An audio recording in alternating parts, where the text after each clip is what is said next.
ভালো জিনিসটা আল্লাহ রাস্তায় দান করতে হবে, ভালোটা। আমরা অনেকে যেটা করি, সবচেয়ে খারাপটা দান করি। ফর এক্সাম্পল, আমের বাগান আছে আপনার, তো আপনি ভাবলেন যে কিছু গরিবদেরকে দান করবেন। তো যেটা করে আমাদের দেশে সবচেয়ে পচা যেগুলো, ওইটার একটা বস্তা করে। ওইটা কেন? ওইটা দান করবে উনি।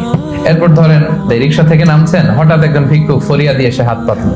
তো এখন আপনি ভালো মানুষ, আপনি দান করেন, দিতে চাচ্ছেন, তো পকেট থেকে টাকা বের করে খুঁজতেছে যে সবচেয়ে পুরাতন নোট কোনটা। তারপরে দেখবেন যে 5 টাকার স্কচ টেপ দিয়ে লাগানো থাকে না ছেঁড়া নোটগুলো, ওইটা খুঁজে যে ওইটা দিব। তো এইটা যদি করেন, এটা আপনি ভুল করছেন, কারণ এই দানটা বেসিক্যালি আপনি আল্লাহ তাআলাকেই করছেন।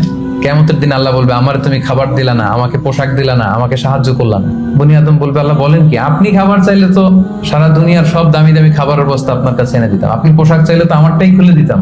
আল্লাহ বলতেন, ওই যে অসহায় পীড়িত দুস্থ সুবিধা বঞ্চিত মানুষগুলোকে খাওয়ালে আমাকে খাওয়ানো হতো, তাদেরকে পড়ালে আমাকে পড়ানো হতো। তো এই যে আপনি ছিঁড়া নোটটা যে গরিবের হাতে দিলেন, আসলে ওইটা আল্লাহরে দিয়েছেন আপনি, এটা কখনোই করবেন না। আল্লাহ তাআলা বলছেন, ওয়ালা তায়াম্মামুল খাবিসা মিনহু তুনফিকুন, খারাপটা আল্লাহরে দিও না, আল্লাহর রাস্তায় ভালোটা দিবে। সবচেয়ে ভালোটা যদি আপনি আল্লাহর রাস্তায় দিতে না পারেন, তাহলে আপনি ইমানদারি হতে পারবেন না। তাই আমরা ভালোটা দিব খুঁজে খুঁজে। আপনি আম বাগানের মালিক, আপনি সবচেয়ে টসটসে পাকা এক বস্তা আম আপনি কালেক্ট করবেন, যে এটা আপনি দান করবেন। ধরেন যে 10 টাকার কচকচে নোট নিয়ে আপনি সবসময় ঘুরলেন এবং এটা প্ল্যান করলেন যে যখন দিব এই চকচকে 5 টাকার নোটটা দিব, কারণ আল্লাহ বলেছেন সবচেয়ে ভালোটা আমার রাস্তায় দাও। তো এই অভ্যাসটাকে আমরা একটু করতে পারবো ইনশাআল্লাহ।